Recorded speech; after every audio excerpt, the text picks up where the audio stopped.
Assalamualaikum warahmatullahi wabarakatuh. Nama saya Randy Amrullah, NPM 02.2020.1.09.804. Assalamualaikum warahmatullahi wabarakatuh. Nama saya Mehdi Nadiharka, NPM 02.2020.1.09.813. Assalamualaikum warahmatullahi wabarakatuh.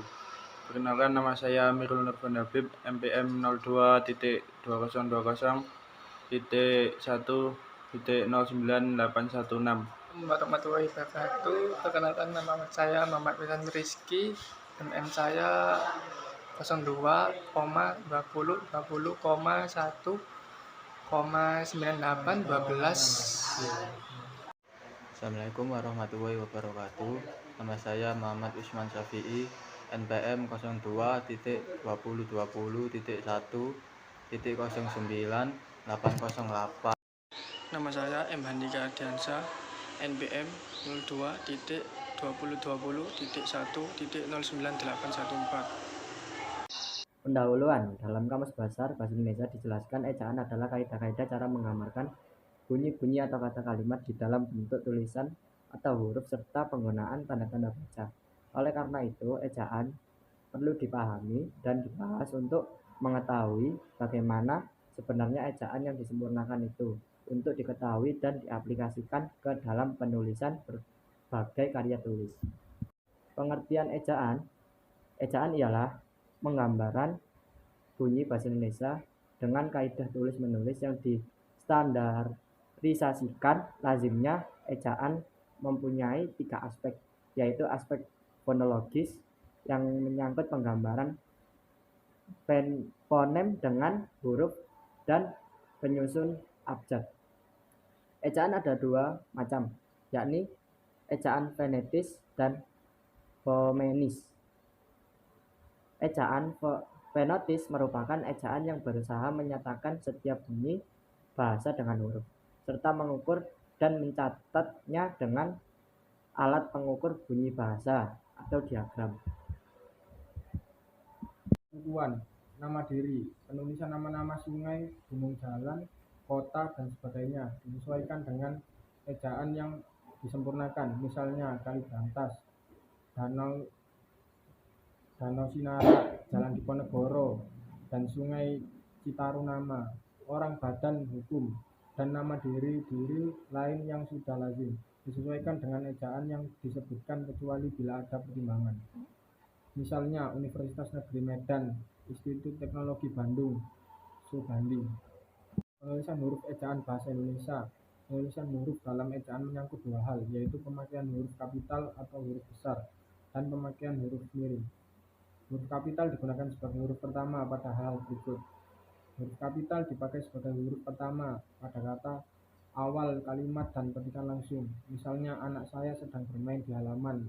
Ungkapan yang berhubungan dengan nama Tuhan dan kitab suci, termasuk kata nanti untuk Tuhan. Contoh, Allah yang Maha Kuasa dan Maha Pengasih, Alkitab, Quran, Weda, Islam, Kristen, nama, gelar kehormatan dan keanggotaan yang diikuti nama orang beserta unsur nama jabatan dan pangkat, misalnya Mahaputra Yamin, Raden Ajeng Kartini, Nabi Ibrahim, Presiden Megawati, Jenderal Suprapno, Haji Agus Salim.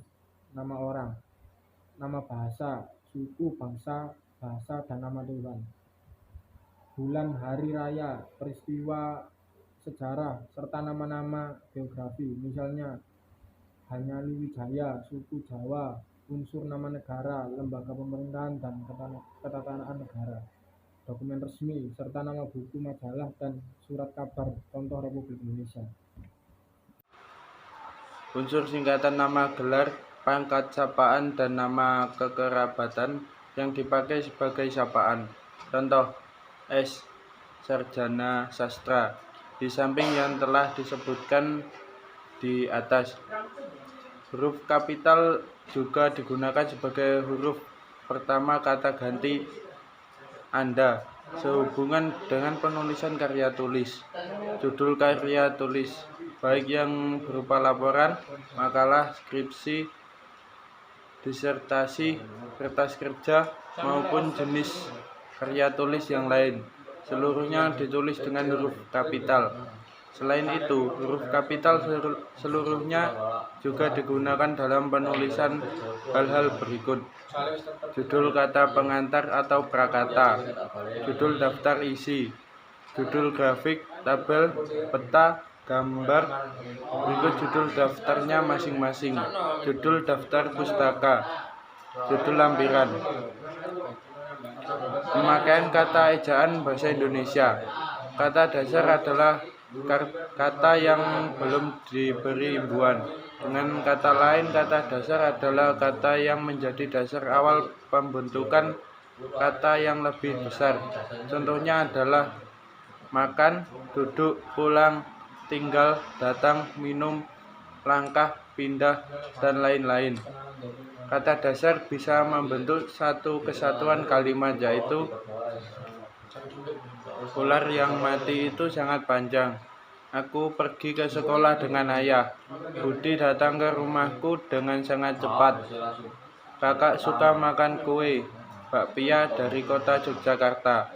Ayah sampai di rumah jam 9 malam ketika aku sedang tidur. Penulisan gabungan kata.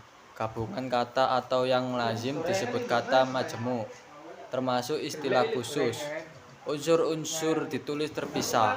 Misalnya, baku, tanda tangan, tanggung jawab, tidak baku, tanda tangan, tanggung jawab. Penulisan bentuk ulang. Sejalan dengan kaidah yang berlaku sekarang, angka 2 tidak digunakan sebagai penanda perulangan. Dalam penulisan bentuk ulang, bagian-bagian kata yang diulang ditulis seluruhnya secara lengkap dengan disertai tanda hubung di antara unsur-unsur yang diulang. Dengan demikian, dalam tulisan-tulisan yang bersifat resmi, seperti naskah buku, laporan penelitian, laporan kegiatan, skripsi, dan berbagai karya tulis resmi yang lain. Implementasikan penulisan kata depan adalah kata-kata yang secara sintaksis diletakkan sebelum kata benda, kata kerja atau kata keterangan. Dan secara simetris, kata depan mengadakan berbagai hubungan makna antara kata depan dan kata yang di belakangnya. Penulisan singkatan atau akronim. Istilah singkatan berbeda dengan akronim. Singkatan ialah kependekan yang berupa huruf atau gabungan huruf, baik dilafalkan huruf demi huruf maupun dilafalkan sesuai dengan bentuk lengkapnya. Penulisan unsur sarapan. Bahasa Indonesia berkembang sangat pesat, dan dalam perkembangan itu bahasa Indonesia banyak menyerap bahasa atau ejaan lain dari berbagai bahasa di dunia seperti bahasa Arab, Belanda, Sekitar, Portugis, dan Inggris. Perkembangan awal revisi 2009. Pada tahun 2009, Menteri Pendidikan Nasional mengeluarkan Menteri Pendidikan Nasional Peraturan Nomor 46 Tahun 2009 tentang Pedoman Umum Ejaan Bahasa Indonesia yang disempurnakan. Dengan dikeluarkannya peraturan ini, di EYD 1987 edisi berubah dan tidak lagi berlaku. Perubahan yang dapat pada ejaan baru atau ejaan LBK antara lain DC menjadi J, CH menjadi KH, SC menjadi SY, J menjadi Y, TJ menjadi C, NJ menjadi NY. Beberapa kebijakan baru ditetapkan dalam EYD, antara lain F, V, dan Z. F, V, dan Z adalah penyerapan unsur-unsur bahasa asing yang diresmikan. Surat-surat Q dan X biasanya digunakan dalam bidang ilmu pengetahuan terus digunakan, misalnya Furqan, kata, dan Xenon. Awalnya DI dan kata berikutnya tanda kutip dalam tulis dibedakan preposisi, tanda kutip di dalam, contoh di rumah, di ladang, tuliskan dipisahkan oleh spasi. Sementara dalam kutip yang dibeli atau dimakan dalam seri ditulis dengan kata-kata yang mengikuti. Re, ditulis kata penuh dengan elemen mengulangi. Dia tidak digunakan sebagai penanda kekambuhan. Secara umum, hal-hal yang diatur dalam IID adalah menulis surat termasuk modal dan miring, menulis kata-kata, menulis tanda baca, menulis singkatan dan akronim, menulis angka dan nomor simbol, menulis elemen penyerapan.